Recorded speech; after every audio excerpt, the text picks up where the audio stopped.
Ele começou como o ungido de Deus, um homem mais alto e mais belo que todos. Ele foi o primeiro rei de Israel.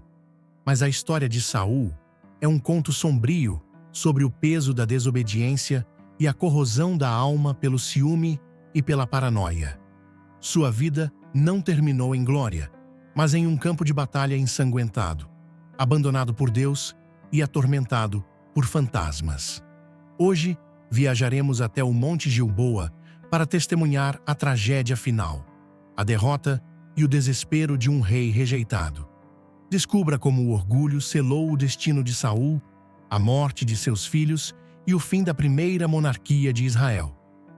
Esta é a história completa da queda de Saul e a batalha no Monte Gilboa.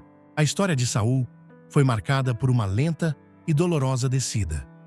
Ungido por Samuel, com a promessa de grandeza, ele falhou em obedecer a Deus em momentos cruciais, o que levou à sua rejeição divina e à ascensão do jovem pastor, Davi. A partir de então, a vida de Saul tornou-se um tormento. Seu foco não era mais governar Israel, mas perseguir Davi, o herdeiro legítimo, consumido por um ciúme doentio.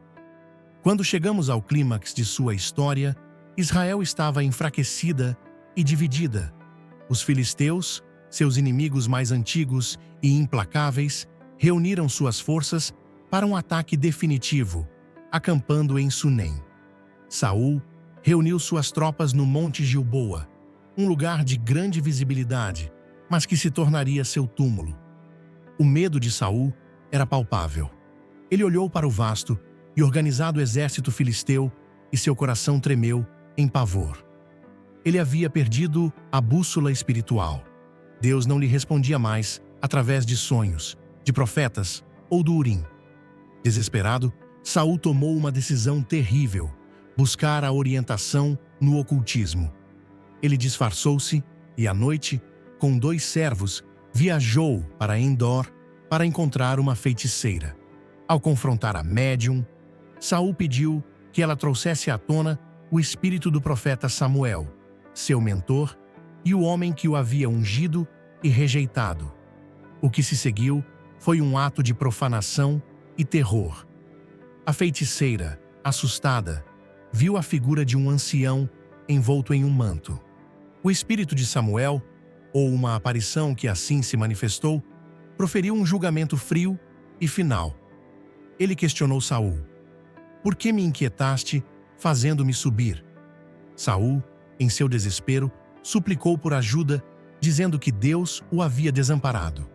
A resposta de Samuel foi cortante: "O Senhor fez como tinha dito por meu intermédio, porque o Senhor tirou o reino da tua mão e o deu ao teu próximo, a Davi." Samuel confirmou o pior. O fim era iminente. "Amanhã, tu e teus filhos estareis comigo, e o Senhor entregará o exército de Israel nas mãos dos filisteus." Ao ouvir o veredito final, Saul desmaiou. A fraqueza, o jejum e o terror o derrubaram. Ele foi alimentado e voltou para Gilboa, não para lutar com esperança, mas para encontrar seu destino. No dia seguinte, a batalha começou no vale. O exército de Israel lutou com coragem, mas a força e a organização filistia eram superiores. O exército de Saul foi esmagado. A linha de defesa de Israel se quebrou e a retirada se tornou uma fuga caótica. O julgamento profetizado por Samuel começou a se cumprir em seu próprio sangue. Os filisteus concentraram seu ataque nos filhos de Saul. Um a um, os filhos do rei foram derrubados no Monte Gilboa. Entre eles, Jonatas, o príncipe leal e amigo inseparável de Davi, tombou, cumprindo a profecia de desgraça total sobre a família real. Saul, testemunhando a chacina e vendo seus próprios filhos caídos, sentiu-se completamente encurralado. Os arqueiros filisteus o alcançaram, ferindo-o gravemente. A dor era intensa, mas a humilhação era maior. Saul não podia se permitir ser capturado vivo, ser torturado e escarnecido pelos incircuncisos.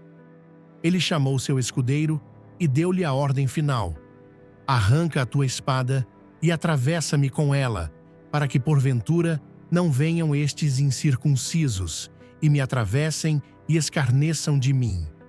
O escudeiro, tomado pelo pavor de levantar a mão contra o ungido do Senhor, recusou-se.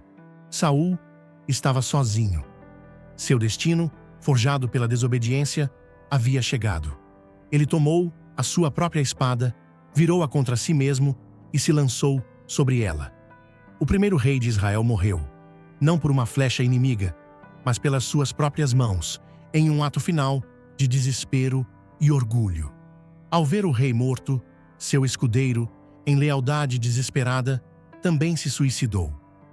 A batalha estava perdida.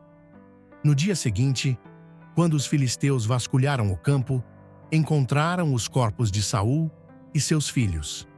Em um ato de suprema humilhação, eles cortaram a cabeça de Saul, despojaram seu corpo de sua armadura e pregaram seu corpo e os corpos de seus filhos no muro da cidade de Bet-Sean, como um troféu macabro. Somente os corajosos homens de Jabes de Gileade, em gratidão por um resgate passado, ousaram viajar à noite, retirar os corpos do muro filisteu e lhes dar um enterro digno, queimando-os e sepultando seus ossos. A coroa de Saul foi levada a Davi, marcando o fim de uma era de tragédia e o início da glória de Israel. A história de Saul é um espelho sombrio. Ele nos ensina que a unção de Deus não é um cheque em branco contra as consequências do orgulho e da desobediência. O homem que começou como um gigante de promessa terminou como uma sombra, sucumbindo à paranoia e ao desespero, rejeitado pela própria fonte de seu poder. O Monte Gilboa se tornou o marco de que o destino final de quem tenta governar a vida sem o Espírito de Deus é a derrota humilhante e a solidão. Não permita que a desobediência de hoje dite o seu fracasso de amanhã. A transição está chegando. Você está disposto a se submeter ou vai cair como Saul? Inscreva-se no canal agora mesmo. Deixe seu like e compartilhe esta história que prova que o poder sem obediência é uma tragédia anunciada